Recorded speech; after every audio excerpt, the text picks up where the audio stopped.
All right, we are live. Hi, Arikado. Welcome to the show. I like having Arikado here. Yeah. Let's just know. Let's just know we're doing something right.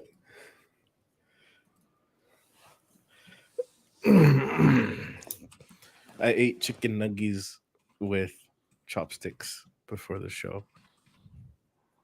Okay. Well, because check out my chopsticks.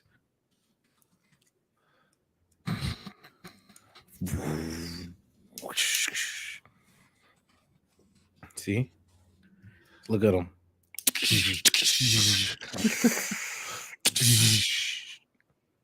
Had a.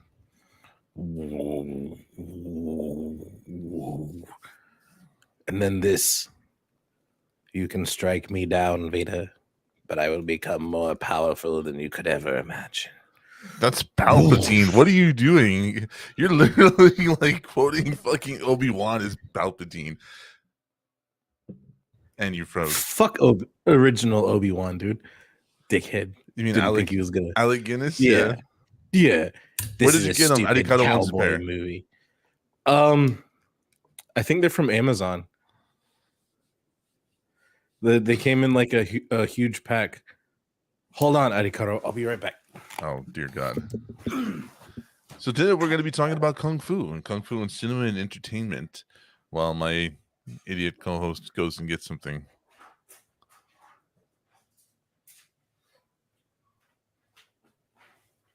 And yeah, we're just going to... All right, this is what came in the packet. So we got Luke, and Vader, and Luke, well, / Anakin, really. Anakin. Vader. Mace Windu, motherfucker. The purples, they don't show up very well. And then Luke. Or Yoda. These are like Yoda-sized lightsabers. 3'6", am I? So they're kind of cool. And the ends are square, so they're not going to like roll away. And, you know, I feel like one of those dudes that's like at like the haunted walks at the park or something. Glow sticks, $5. you look like you're at a rave and you forgot what you were doing. Like you got so high. I would have my Alexa play some music, but it's definitely copyrighted. But it would fit so awesome. Right? You don't know the power of the dark side. What is with these voices, dude? Well, you're so all over the place. Because that's how it goes. You're doing fucking Palpatine as Obi-Wan and shit, dude. But no, that's how that song goes. It goes, you don't know the power of the dark side. Maybe I can play 2 seconds of it and we won't get fucking shut down. We're probably going to get shut down.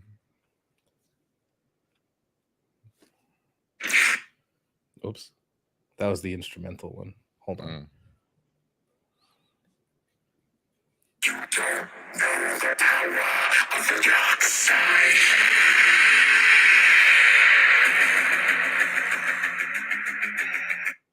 Yeah. That, and then like all the fucking lightsabers at once. Just Jedi Smash Bros. Oh my God. Chaos. Anyway. I had a 5-hour energy at lunchtime. I see that. So that way I wouldn't be tired for the show. I did it for you guys. Turn off! Thank you. That's how you get demonetized. Yeah, we know. Trust us. We played 2 seconds. 2 seconds of Princes of the Universe from Queen on the Highlander soundtrack, and we got completely demonetized for 2 seconds. 2 seconds. Yeah. Because that damn algorithm. Yeah, that was fucking that like I can legitimately say that angered me. Like that, like legit angered me. That's like I think it was Jared Dines. He was like saying like if guitars could talk, Yeah. and he literally like photoshopped his mouth over the body of a guitar, and random guitars would make different noises and say different things. And his video got demonetized because he had some old like Les Paul or whatever it was. And he with his mouth goes eh, eh, eh, eh, eh, eh. YouTube demonetized his video for that. Hey, Mike Smith, welcome. How you doing, Bubba? We were supposed to have a guest today. I messaged him before the show.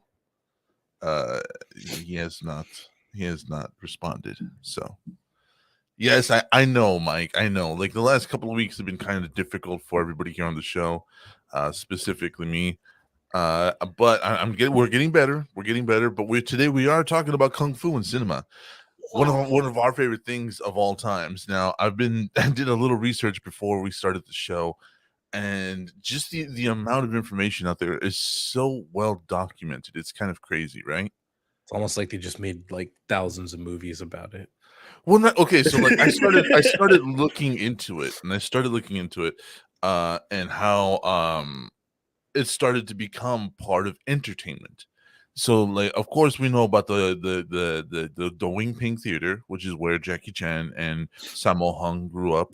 You know, they were pretty much sold to as children. But way before that, they had like operas and they had like weird tales and stuff like that. And they used to perform. And they say, according to this, it goes all the way back to the Qing Dynasty.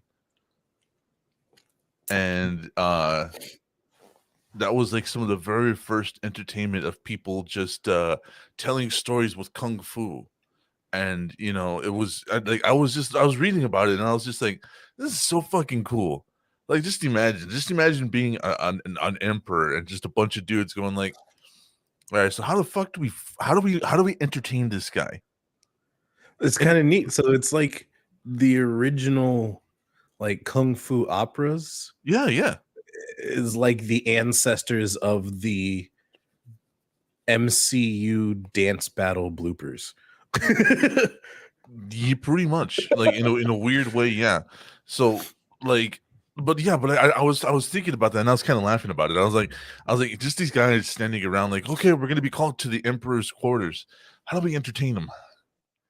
Well, what if we fight, but in time with the music? Who's gonna play the music? Yes. Just a bunch of guys sitting around. What if we just spitballing? What if we kick the shit out of each other?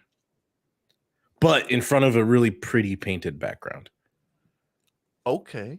Now it's art. Now it's art, yeah. You missed the kick on that one, fucking Jeff. No, dude. I didn't miss it. I caught it. But I was like, well, because you and I were talking right before you went to work and I was getting off work about just, you know, how weird like cinema has grown to like just incorporate kung fu. And yeah, and like thought we were talking about the movie Kung Pao. Yes, and yes, but we were like, how weird is it that kung fu stuff we grew up with now is, you know, like actually really accepted and actually kind of looked forward to. Yeah, you know, we were like back before anime was a big thing when we were kids. It was kung fu movies, like was the anime nerd of our time. Yeah, like because when we were kids, we had like Transformers, which was an anime, Gundam, which was an anime, right? Which is like the only two animes we had, and then they released Heavy Metal, but we weren't allowed to watch it till we were like 13. Well, we watched it anyways. Well, yeah, like you can never forget the purple bush. If you know, you know. If you know, you know. I'm just saying, she wants a Jewish wedding, but anyways, to a robot. I don't know. If you've never seen Heavy Metal or Heavy Metal 2000, fucking check it out, man. We're all adults here. I'd say heavy metal is better than 2000, but I mean, like, well, yeah. at the new millennium, they did all kinds of gimmicky shit. Heavy metal 2000, Dracula 2000, 2000. Backstreet Boys new album Millennium. Like, what? Who's asking for this shit? Who's asking for this? But anyways, It was like the last spurt of the life of the 90s. Like, that's it. The death rattle of the 90s was all the millennium shit. All the 2000s shit. Yeah. But what I think is hilarious, right, is like, because we were talking about, like, watching midgets run track. Oh my god. That's what I think is hilarious. Okay, so I finally got a response. All right, hold on just a moment. Holding. Just a moment. Thank you for holding. Your call is important to us. Oh my god. All of our representatives are currently assisting other customers. Stop. Your estimated wait time is. So our guest couldn't make it. That's what I was responding to. Hey, I'm just filling in the dead air, dude. So what's funny, right, is because we go back all the way early cinema didn't really have a lot of movement to it. You know what I mean? It kind of had this weird cartoony feel because it had like 12 frames per second. So like you know, Gone like with the Wind. Yeah, well, Gone with the Wind was even even Gone with the Wind was like in the 30s. Yeah. But like early cinema, like in the late 1800s, when they were doing like cowboy films and you know, silent films. The one dude with the piano, and you know, they did like blooper stuff and did like stuff like Buster Keaton and shit like that in the 20s. Hell yeah, dude, Buster Keaton, like, dude, that dude was the OG, bro. And you know, he would only do the stunts once. If he didn't get it right the first time, he just nope. Let's try it. Well, there was a couple of times where he had no choice but to get it right the first time. There was a couple of times where, like, if I don't get this right the first time, I die. End of story. Like falling off the roof through all the awnings and shit, and then landing on the, what was it, like the guard gate, and then sliding down into the pickup truck. Dude, Buster Keaton's movies were fucking crazy. Yeah, and the dude, it was nuts, and that's kind of like where I want to start with is Buster Keaton. It's like Buster the walls falling down, and and it clips him. It clips his arm. Fucking dangerous that is, dude. Well, a whole real house, and then like if you watch, it clips his arm. Like it literally, it hits his arm, and he just shrugs it off. For fucking can't break the take. Professional. Yeah, can't break the take. But what's funny, right, is like, you did have a little bit of action back in the day. You didn't have the, but if you remember, like how slow everything was, because they had to capture it on 12 frames per second. Yeah. So if otherwise they were like in fast forward. Well, not even that. It's that you would skip frames, so my gun would go from here to here. Yeah, like instantly. It would. Those are fun too, because that's when you know the guy was like getting tired cranking. Fucking just do the take. Do the take. Do the take. God damn it. Oh, fuck. Okay, cool. Cut. He gets home, looks like he's been wielding Mjolnir for the day. Look at that. Looks like a leg. But so like what's funny, right, is so they would do these really big, elaborate, draws and holsters, and the big old wind up swings and the punches, and everything was so slow because of not only the camera footage, how fast it could capture on film, but mostly because it was based around Chinese theater. I don't know if you knew this. This is a cool thing you're about to find out. Everybody's going to learn this today with us, folks. Some of the first theaters in the United States were actually Kung Fu and Chinese opera theaters. I've decided I'm not vaping until Graverobber drinks something special flavored, cherry Coke or Baja Blast, or some concoction he makes. What do you got? Hold that thought, dead man. Oh my god.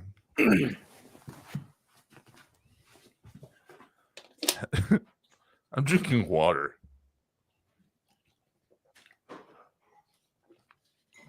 I had to drink decaf coffee. Like, I love coffee, but I also work at night. So anything past like 8 or 9 o'clock, if I start drinking like a lot of caffeine, I will not go to sleep, and I'll be at work literally on a 24-hour cycle, just barely conscious.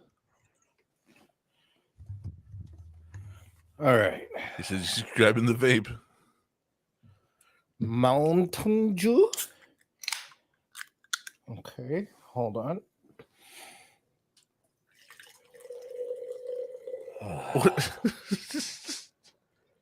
This wine glass holds an entire bottle of wine, just so you know. If anybody's playing this in their car, I hope you had the volume turned up when that started pouring. Berry punch? What are you doing? It just sounded like a cool idea. Oh my. Look at that. It's like redneck rosé. Yeah. All right. Berry punch Mountain Dew. Let's give it a try. Mountain Dew. Yippee. All right, here we go. The vintage must be, I'd say, an early 22. Oh no. The color is definitely reminiscent of the South. All right. Here you go. This is premeditated. Oh no, I will mute you. I will mute you.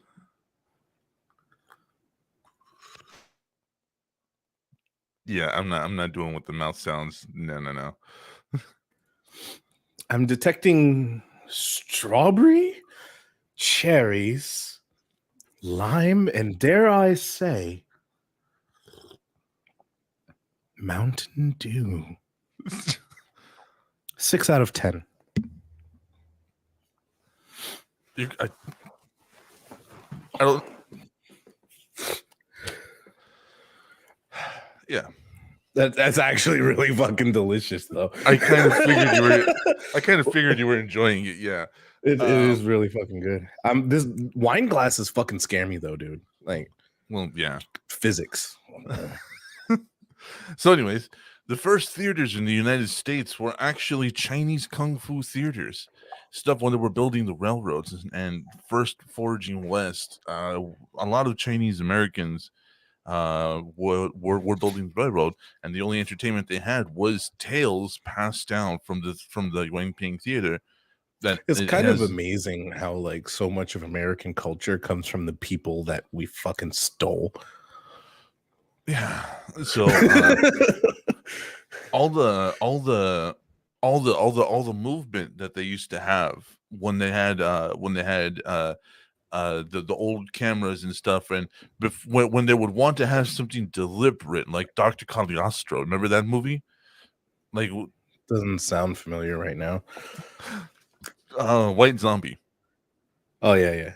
Okay, so remember White Zombie when the guy with the stuff under his eyes, and then he does the yes, the slow reach out. Well, that was a course done from Chinese expressionism in theater.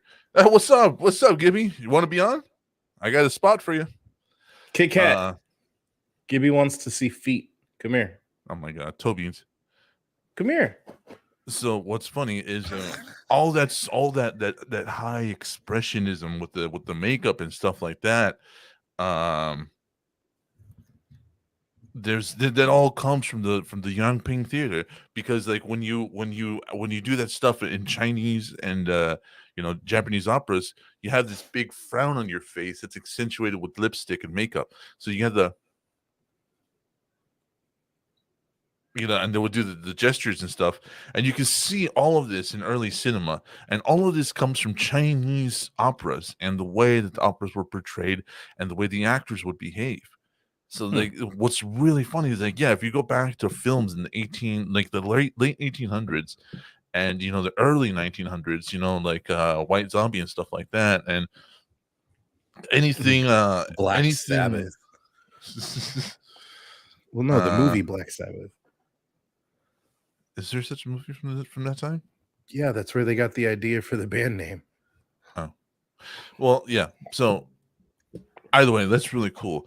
But the funny part is that like all that really exaggerated movement, the stuff like that. After they kind of started figuring out where it was coming from, they tried very quickly to abandon it, and so then you have that really Charlie Chaplin sped up high. I guess that would be the mid 1900s, actually 1963. What? No, Black Sabbath. Yeah, that's what I was like. I don't think so. You know what I wish they got on film from the 1800s? Just because nobody really knows how it went. They try to recreate it based off of like, stories that were told and like journalism and stuff, but is the original Lola spider dance. Yeah, I think it would be interesting to know what it actually looked like, because for the time it was like so risque, because she would start off with like a Spanish dance and then there would be a spider in her skirt, ankle length skirt, which was like, whoa, what a floozy already. And then she would start like lifting her skirt up and shaking it, and she would like lift it above her knees and shake it, and people would get so excited by it that they would literally throw gold nuggets at her. Like, I do know this. Okay, it's that song that Volbeat has, man. And I was like, what the hell is a Lola spider dance? So that, if we ever learn about that one day, I could fucking talk about that. Lola Montez and her spider Lola Montez. Yeah, the notorious spider dance. I'm looking at a video right here. When I hear the name Lola Montez, I don't picture some Irish girl. But that obviously was her stage name. That is how we get demonetized. Yeah. I don't know why that clicked. That's all. Like, please don't. Yeah, no, there's actually like a historical thing where they discuss the Lola spider dance, but that has nothing to do with Kung Fu. It's just an ADHD thought that was like, man, I wonder what that was like. Well, it is a valid thought, because a lot of weird entertainment was born around this time, right? So we did have some of the very first burlesque stuff on film that was being sent out to California and Nevada because they couldn't build an entire town. So what they would do is they would actually film a can dance or something like the spider dance and then send it on into film. A Nickelodeon, and all the people would come put the coin in, and then yeah, and like that's literally it. So like all of this stuff was just really building up cinema, and the idea that Kung Fu started influencing cinema so early in its life is actually kind of cool. Like, and for me, like, that's kind of where Kung Fu theater started. We should have a vape then derail the Dead Man Show. Stop.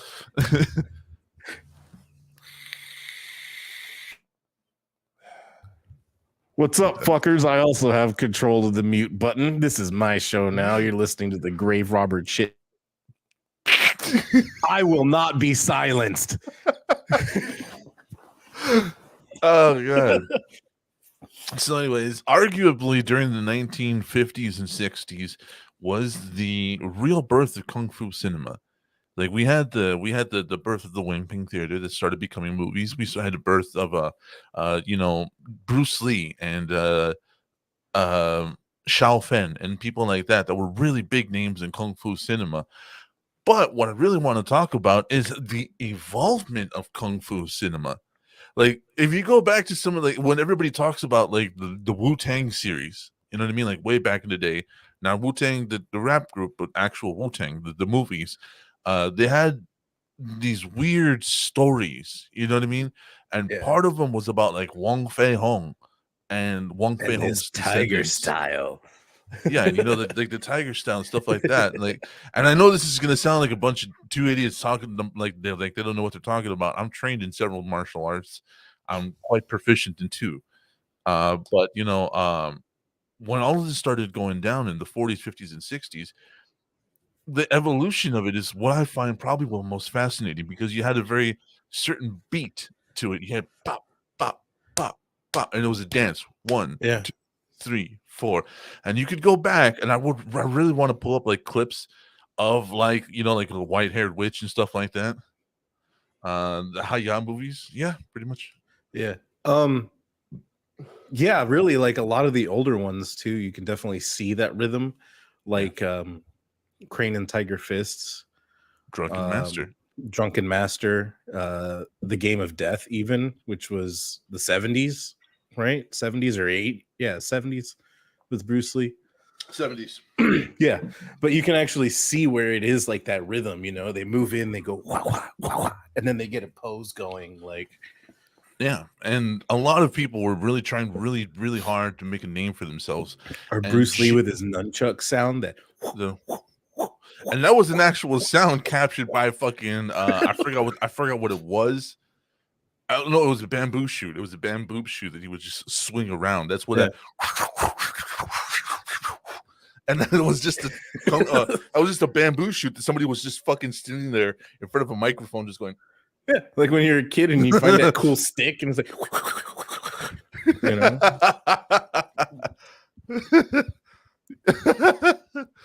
It's not working. It's that. Fuck. I need a better stick. But yeah, that was actually just a dude with a big bamboo shaft standing in front of a boom mic, just wiggling the fuck out of it.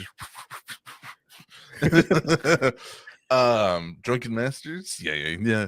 So, but what's funny, right, is that you had this, and even Jackie Chan started it in like Eagle versus Tiger and stuff like that. You had that pop, pop, pop, pop, and the reason they did this, it was because it was a dance, and so they could perform the 1, 2, 3, 4, hit, duck, pose.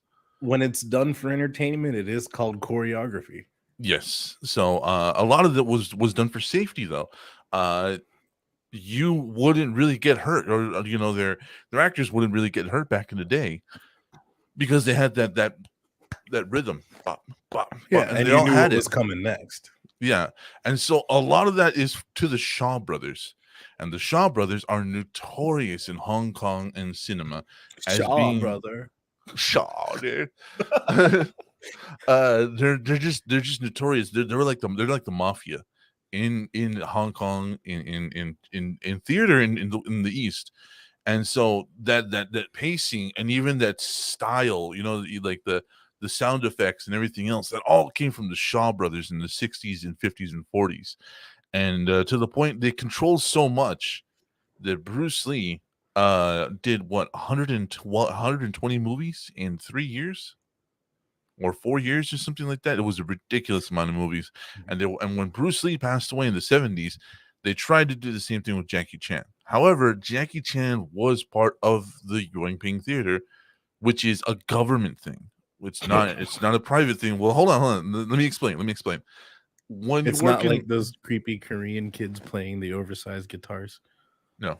Oh, because that's what I pictured. It was just China's version of it. So the weird thing is, right? Okay, so when you go into cinema in China, I know a lot of people are like, well, communist China, you know, the government owns everything. Not true. It's very, very capitalist. And even back then, it was very, very capitalist. The Shaw brothers would pump out all sorts of movies all the fucking time in different languages so they could make as much profit as possible. Meanwhile, paying the actors as little as possible and keeping production costs as cheap as possible.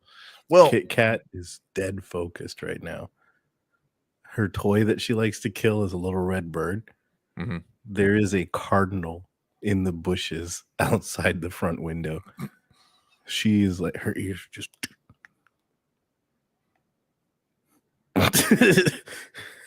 She is trying so hard to think about how she can catch that bird. I've been training.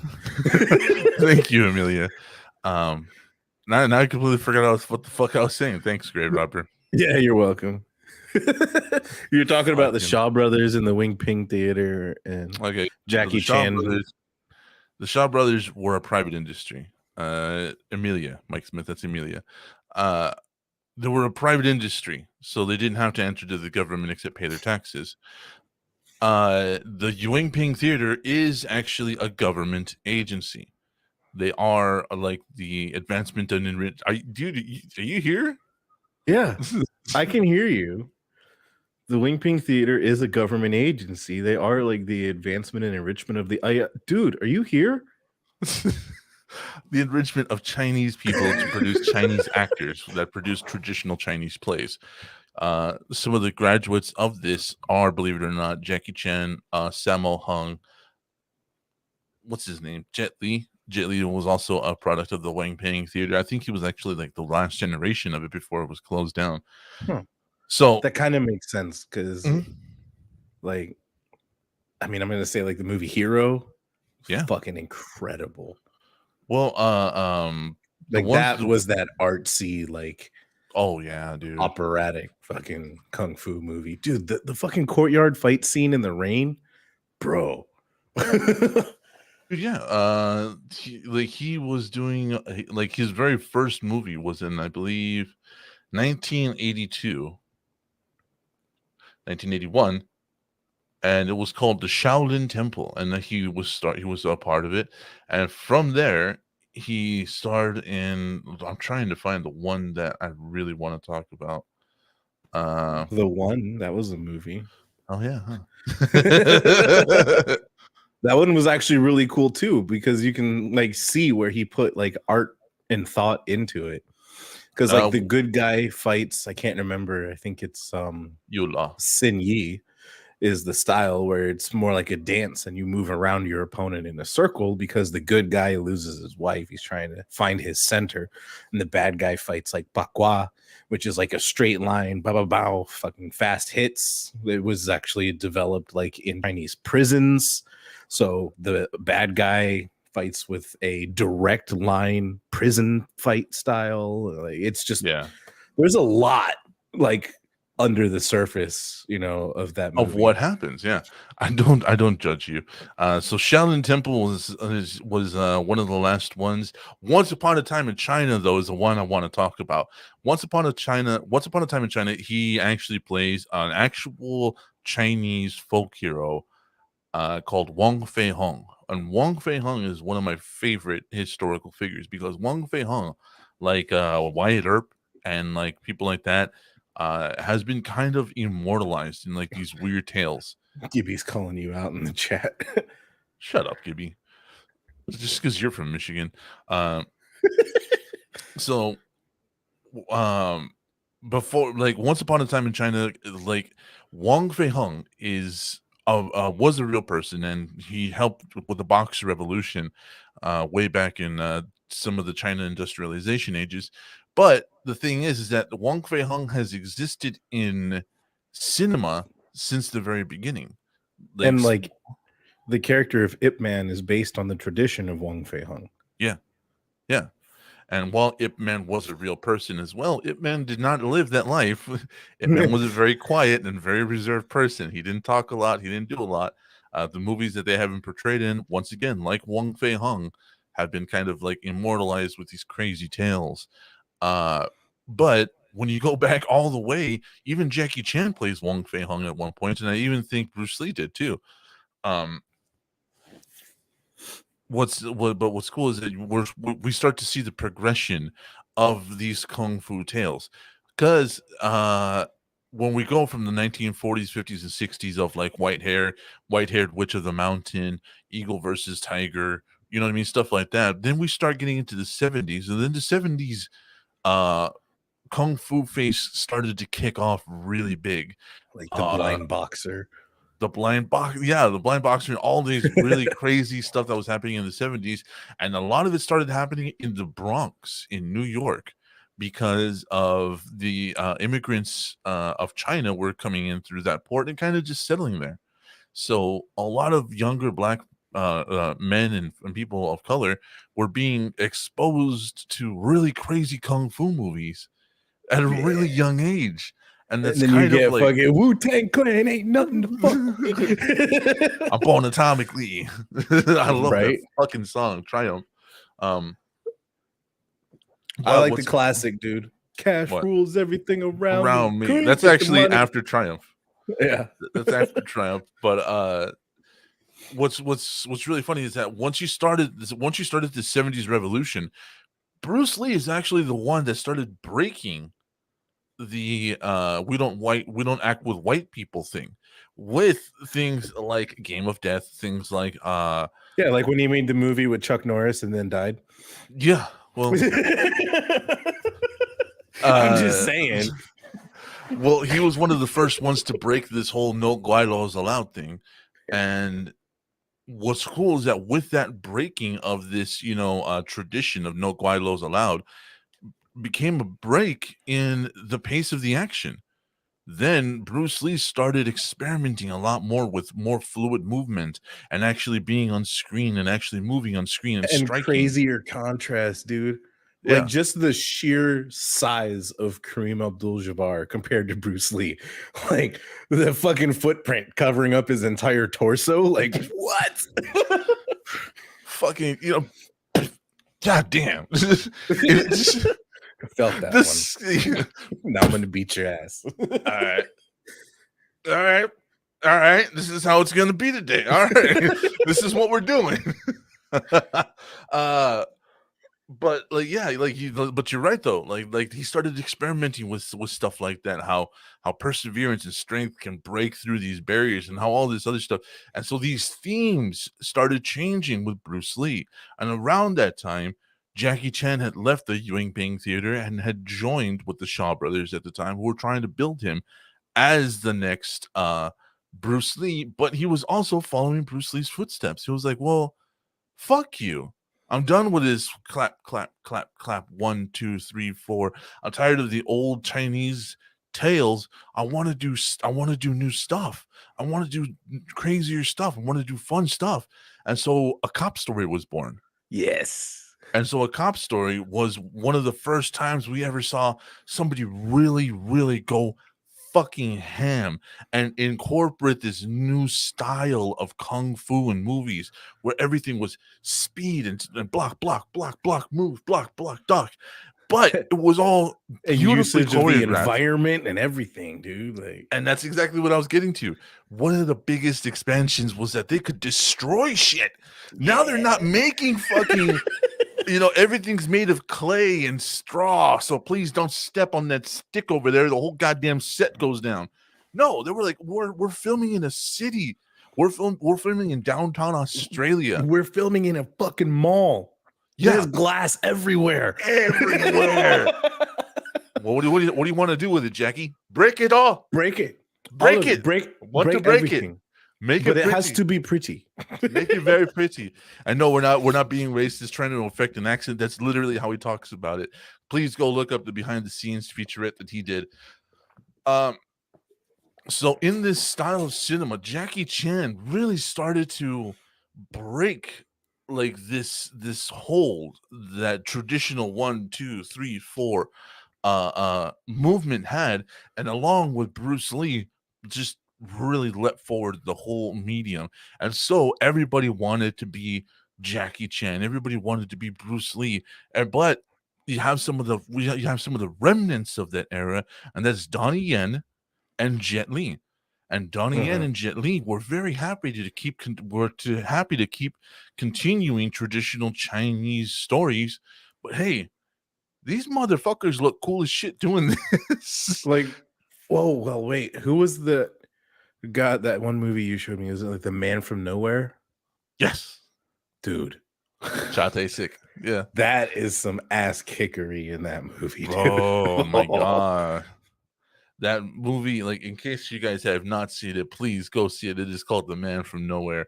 It is a Korean film, and it is vicious. It is fucking. It is like sex while camping. Intense. It is fucking intense. And that's how I learned how motherfucker in Korean is kiskaske. But like, moving forward, right? Like we started hitting the 80s, and then in the 80s, everybody and their mother was a kung fu master, because even in the late 70s, we had Didn't Kurt Russell have one too? Yeah, we had David Carradine, dude, somehow stole Bruce Lee's idea, and whether it was the studio or David Carradine, I don't give a fuck. All right, I don't care. This was literally Bruce Lee's idea to just go and talk about teaching kung fu to people, but no, they had a crusty old white dude to do it. Like, it is kind of weird that you got David Carradine starring in a show called Kung Fu. What? That's like Steven Seagal acting with Jet Li, and oh wait, that happened. Exit Wounds. Yeah, DMX was there for some reason. Yeah. Welcome to Wyatt Earp, starring Donnie Yen. Huh? Okay, that one could be kind of interesting. But it's like, Well, that was like that one fucking movie with Welcome to Blade Doc where he was Holliday. like a cowboy. Welcome to Doc Holliday, starring Cha Tae-sik. Although I would like to know how to say "I'm your Huckleberry" in Korean. Huh? I don't know. Sometimes weird shit like that happens, though. Like I said, but that movie where Blade was like a fucking cowboy or some shit. Like, the gallows. Yeah, Gallow Walkers. Yeah, the gallows and gallow walkers. Yeah, where you had to like pour dirt on dead people, and that's how you defeated them. I'm like, you're in a fucking desert where the wind is blowing. How is this not working already? How does the guy not stand up and instantly lose? Like, yeah, like what? If you fart hard enough, you can take out at least 3 of them. It is so dry.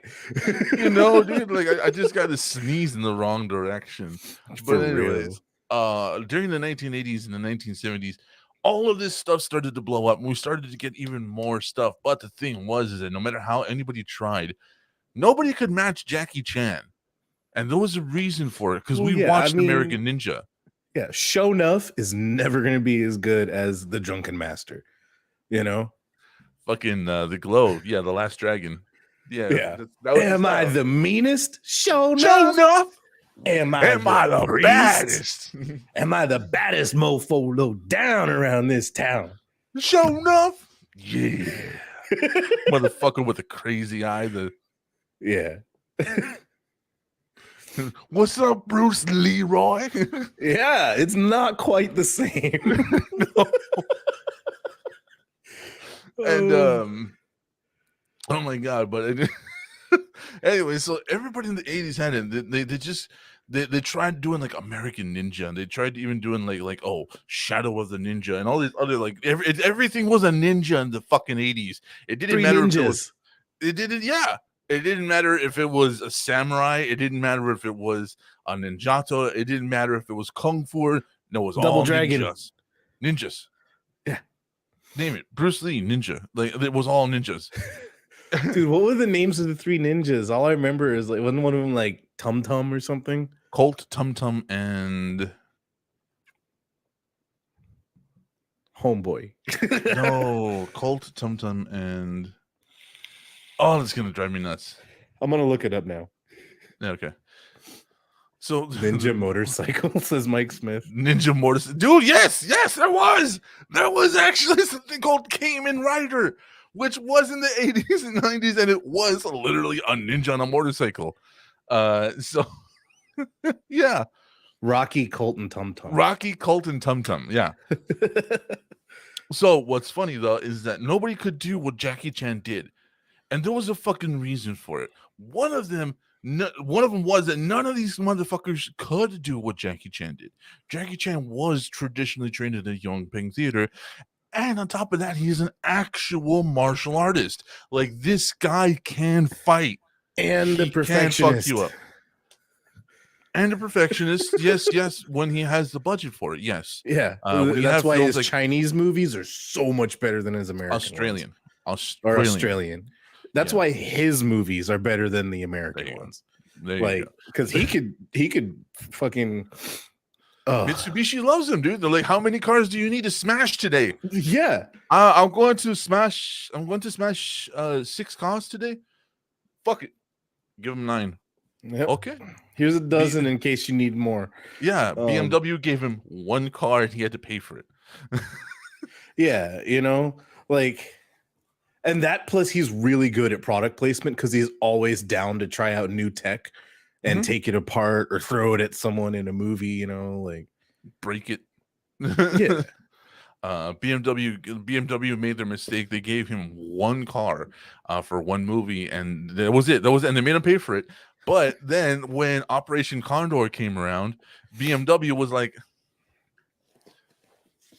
so about that 1 car we made you pay for.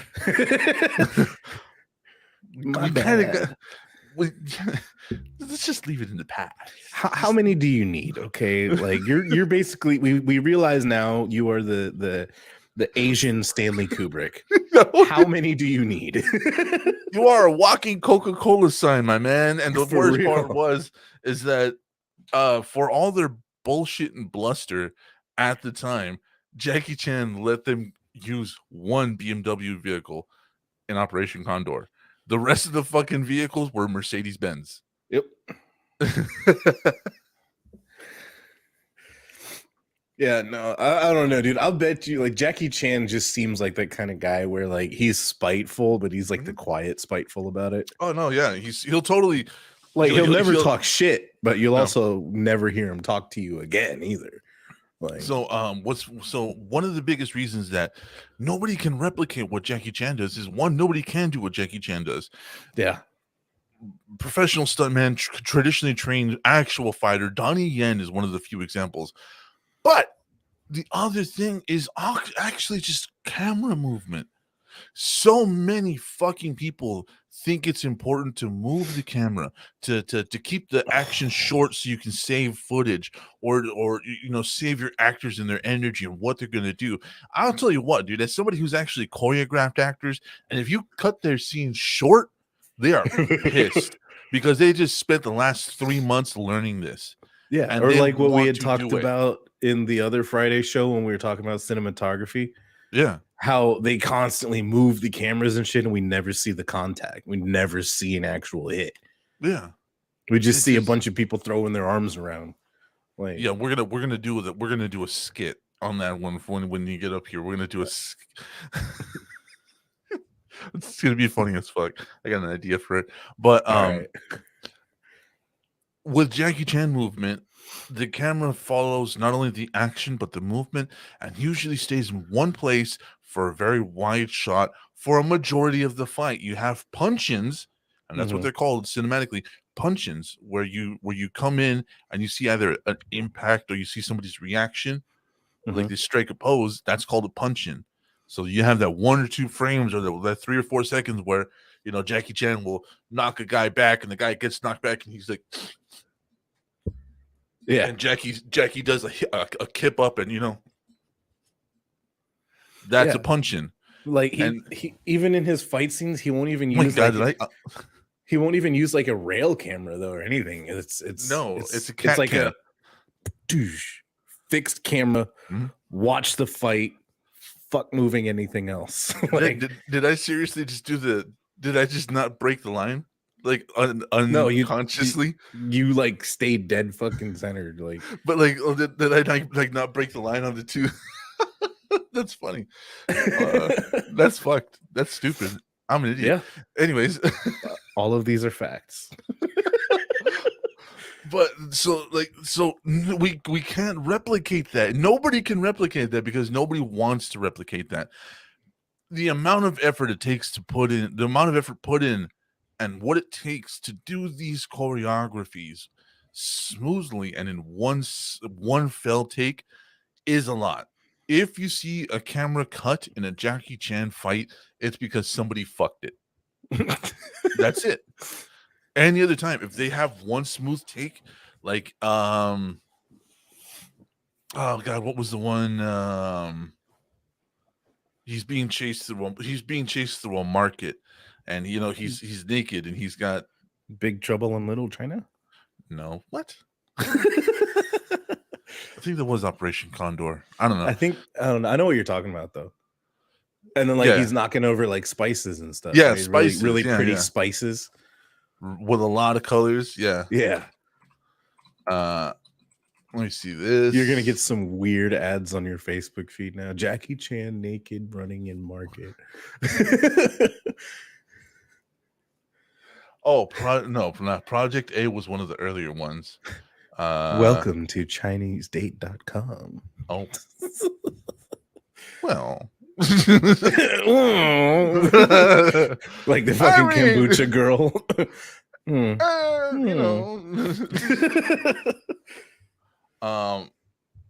Yeah, I'm pretty sure it was Operation Condor. However, some of the most intense scene that I've ever actually seen, like ever put to film, is Gorgeous via Jackie Chan, and that I believe set what is probably the proverbial bar as far as fight scenes go, because between that one and Who Am I, on the rooftop scene, you know what I mean, with the guy with the jacket, the two dudes. Yeah. So the reason the German guy got involved was because the other actor couldn't.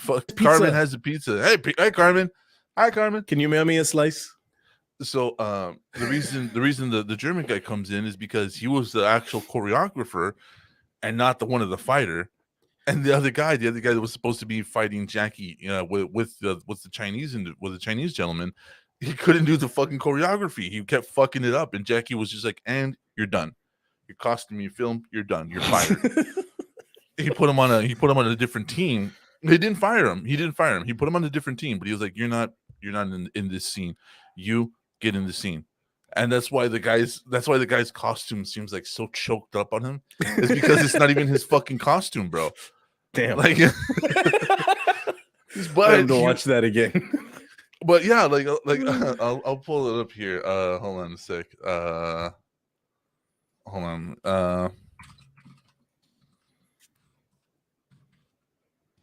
See if I can just grab some images here. I'll pull it up. Hold on a sec. How much wood can a woodchuck actually chuck? Oh. None. They don't throw any wood. Oh, perfect. Son of a bitch. I've been lied to. Right.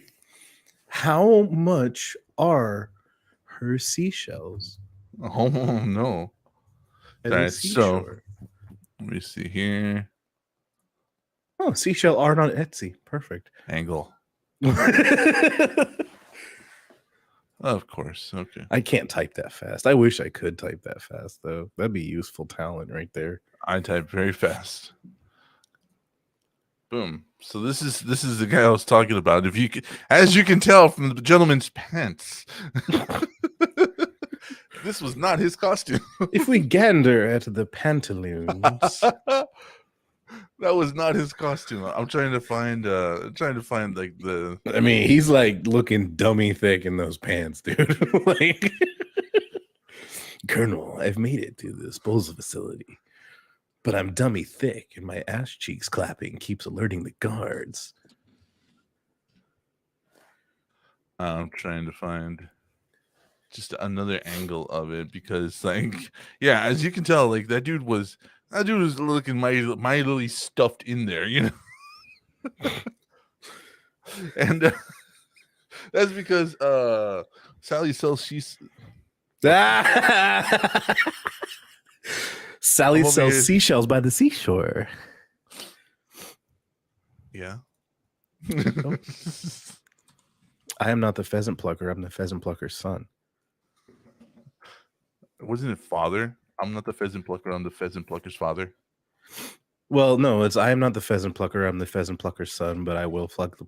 I am not the pheasant plucker. I'm the pheasant plucker's son, but I will pluck the pheasants till the pheasant plucker comes. Why? Why can't? I don't know. I like those stupid tongue twisters like that. Because if I can get him right on the first try, then I feel like fucking Count Dooku. You know, signature look of superiority. All right, so we're gonna keep this on mute, but we're gonna keep it on mute. So this is there he is. As you can tell, this costume was not made for him. No. It looks like a potato sack. And mind you, I know they're in high winds, but like as you can tell, this guy looks the way that outfit fits him, he looks like one of those court-appointed attorneys. You know what I mean? Dude? Like they like, roll up in like the '93 Toyota Corolla and have a flip phone, and you just know you're gonna lose your fucking case. Look at yeah. I'm not gonna point at the obvious. That guy is not the best attorney you could get. Oh my god. I'm not gonna point at the obvious, but this is not tailored for him. Like this is not tailored for him. Well, I want to get to when he does the where is it? When he gets to the there it is. So right before it. So this is where Jackie's like, I'm fucked. So look at the physicality of this guy, and how badly this costume fits. Look at the That's. I'm just thinking, like, what would hurt more if I tried that? My hips or my back? I think your knee would go first. Yes, good point. I think right here, this little area of contention would, you'd hear one.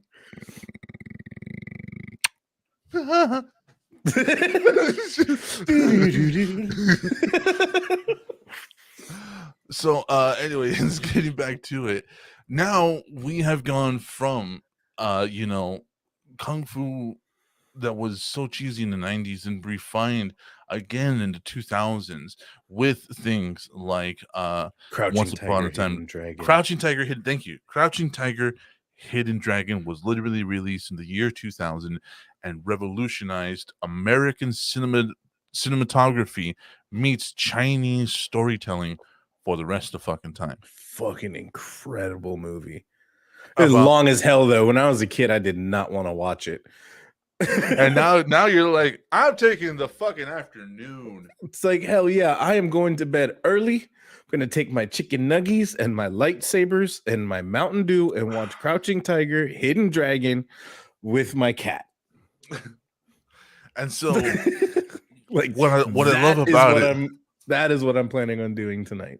And what I love about it though is that how much kung fu cinema has not only been around, like we talked about it, literally the first stages of American cinema were influenced by Chinese theater and Chinese opera theater, but now fucking The Matrix, I know kung fu.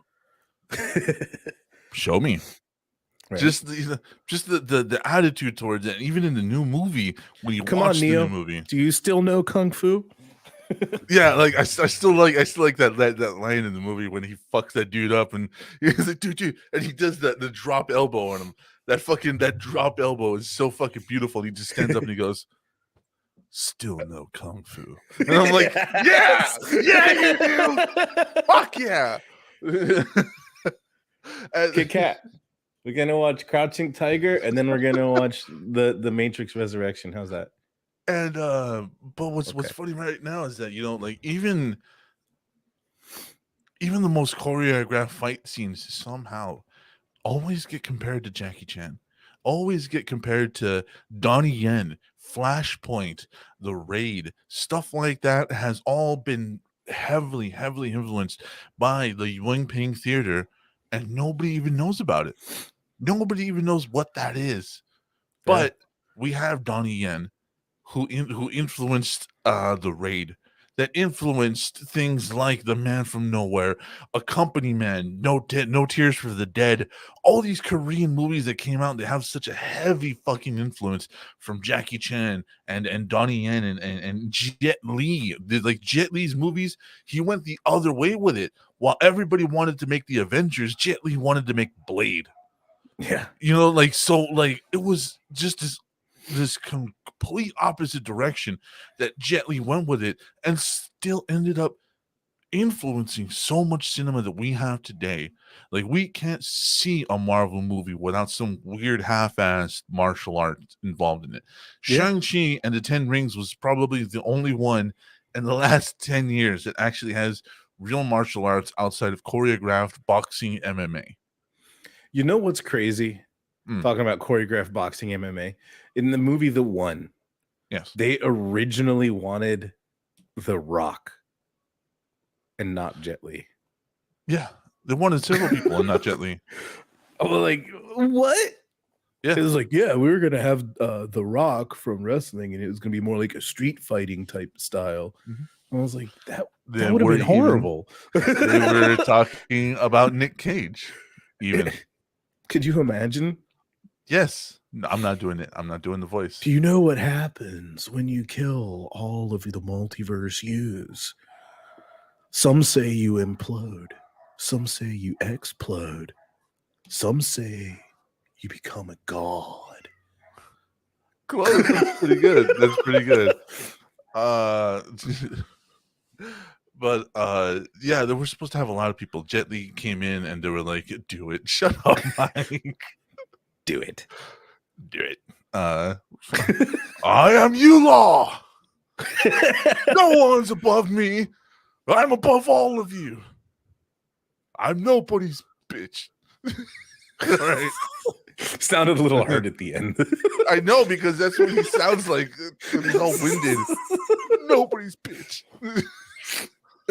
He's not in great shape anymore. That's probably why Willy's Wonderland was the perfect role for him. It's a lot of stairs. It's a lot of stairs. I'm just saying.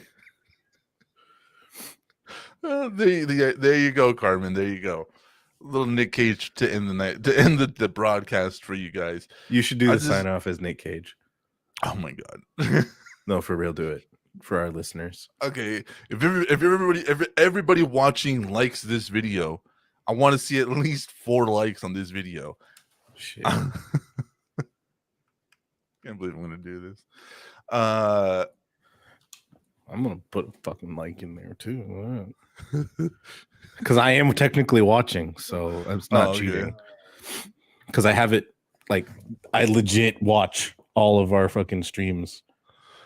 Oh, hey, that's us.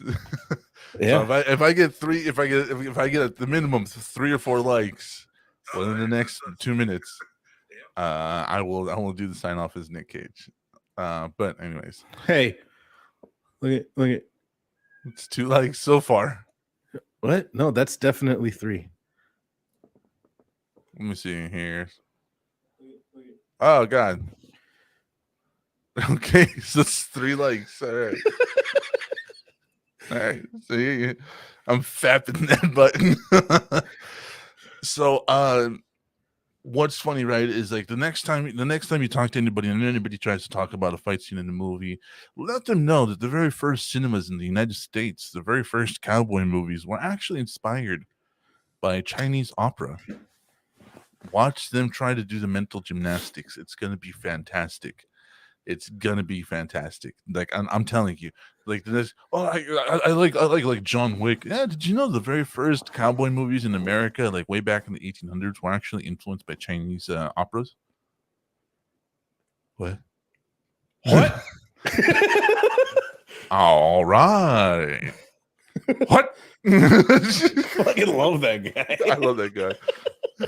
He has a shtick, but that is our show for today. I hope you guys learned something. I know. Hengel did. Hey, where's Mr. Cage? That's what I'm getting to. Yeah, but you said that is our show for the day, so that's the beginning of the sign off. Well, that's the show. I hope everybody liked it. I hope you're all entertained, and I hope you learned something. Because Nick fucking Cage is signing off for VTNetwork. Whoa! Good night, everyone. Good night. Nick Cage loves you. Yeah.